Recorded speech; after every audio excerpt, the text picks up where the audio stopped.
സാമ്പത്തിക ഉന്നമനത്തിന് വേണ്ടി നമുക്ക് പ്രവർത്തിക്കാവുന്ന 9 കാര്യങ്ങളാണ് നമ്മൾ ഇന്ന് ചർച്ച ചെയ്യുന്നത്. ഒന്നാമത്തെ റൂള്, ദ റൂൾ ഓഫ് 72. നമ്മുടെ നിക്ഷേപം എത്ര വർഷം കൊണ്ട് ഇരട്ടിയാകും എന്നതിനെക്കുറിച്ച് അറിയാനുള്ള ഒരു ലളിതമായ സൂത്രവാക്യമാണ് റൂൾ ഓഫ് 72. ഉദാഹരണത്തിന്, നിങ്ങൾ 1 ലക്ഷം രൂപ 12% CAGR കോമ്പൗണ്ട് ആനുവൽ ഗ്രോത്ത് റേറ്റിൽ വാർഷിക റിട്ടേൺ ഇൻവെസ്റ്റ് ചെയ്യുകയാണെങ്കിൽ 72/12, അതായത് 6 വർഷം കൊണ്ട് 1 ലക്ഷം രൂപ 2 ലക്ഷം രൂപയായി മാറും. ഇത് കൂട്ടുപലിശയുടെ ഏകദേശ രൂപം മാത്രമേ നൽകുകയുള്ളൂ. അടുത്തത് 100 - ഏജ് റൂൾ. റിട്ടയർമെൻറ്റ് പ്ലാനിംഗ് ആസൂത്രണത്തിൽ ഉപയോഗിക്കുന്ന ഒരു ലളിതമായ നിയമമാണ്. നിങ്ങൾക്ക് 40 വയസ്സാണ് എങ്കിൽ 100 - 40, അതായത് വരുമാനത്തിൻ്റെ 60% സ്റ്റോക്കുകളിലും 40% ബോണ്ടുകളും അതുപോലെ തന്നെ ഫിക്സഡ് ഡിപ്പോസിറ്റിലും നിക്ഷേപിക്കാവുന്നതാണ്. ബോണ്ടുകളെ അപേക്ഷിച്ച് സ്റ്റോക്കുകൾക്ക് ചാഞ്ചാട്ടം കൂടുതലാണ്. യുവ ഇൻവെസ്റ്റേഴ്സിന് കൂടുതൽ സമയം ഉള്ളതിനാലും വിപണിയെ തകർച്ചയിൽ നിന്ന് കരകയറാൻ അവർക്ക് കൂടുതൽ സമയം ലഭിക്കുന്നത് കൊണ്ടും റിസ്ക് കൂടുതലെടുക്കാൻ അവർക്ക് പറ്റും എന്നുള്ള അനുമാനത്തെ അടിസ്ഥാനമാക്കിയാണ് ഈ നിയമം. ഇത് എല്ലാവർക്കും യോജിക്കണമെന്നില്ല. വ്യക്തിഗത സാഹചര്യങ്ങൾ, റിസ്ക് ടോളറൻസ്, ഒരാളുടെ സാമ്പത്തിക ലക്ഷ്യം എന്നിവ ഓരോരുത്തർക്കും വ്യത്യാസപ്പെട്ടിരിക്കുന്നത് കൊണ്ട് വ്യക്തിപരമായി മാത്രമേ ഈ നിയമത്തെ നമുക്ക് കാണാൻ കഴിയുകയുള്ളൂ. അടുത്തത് 50-30-20 റൂൾ, 50-30-20 റൂൾ. ഇത് ലളിതമായ ഒരു ബഡ്ജറ്റിംഗ് രീതിയാണ്.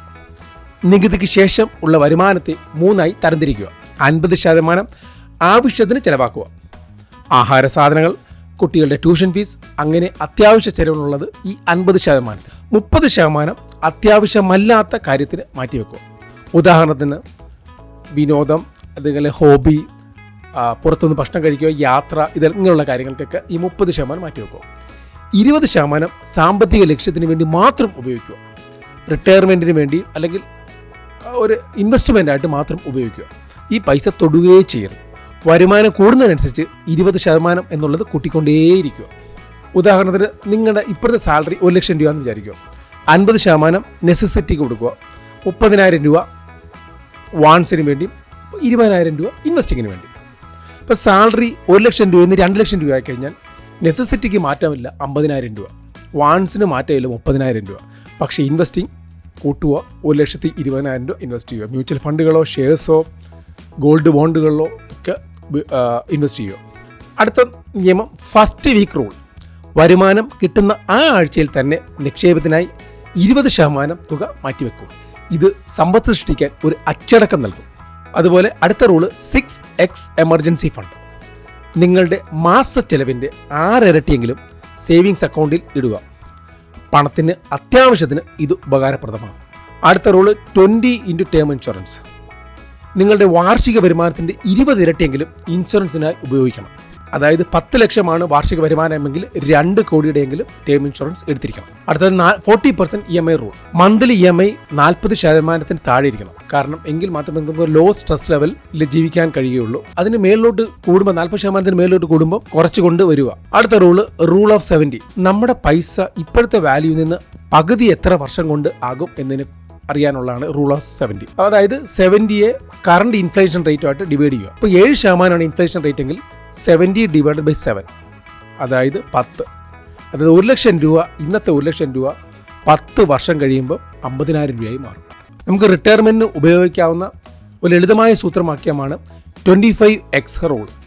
അതായത് നിങ്ങളുടെ വാർഷിക വരുമാനം 10 ലക്ഷം രൂപയാണെങ്കിൽ 25 × 10, അതാണ്ട് 2.5 കോടി രൂപ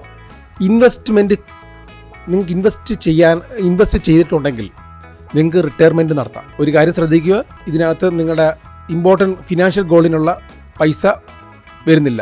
ഉദാഹരണത്തിന്, നിങ്ങൾ വീട് വെക്കുന്നു, വെഹിക്കിൾസ്, വാഹനങ്ങൾ, നിങ്ങളുടെ കുട്ടികളുടെ എഡ്യൂക്കേഷൻ, കല്യാണം, ഹെൽത്ത് ഇൻഷുറൻസ്, ഇതൊക്കെ ഇതിനുപരിയുള്ള പൈസയാണ് ഞാൻ പറയുന്നത്. അതായത് ഇത് മാറ്റി വെച്ചുകൊണ്ടുള്ള പൈസ ഏതാണ്ട് 2.5 കോടി രൂപ എങ്കിലും ഇൻവെസ്റ്റ് ചെയ്തിട്ടുണ്ടെങ്കിൽ നിങ്ങൾക്ക് റിട്ടയർമെൻറ്റ് ചെയ്യാം.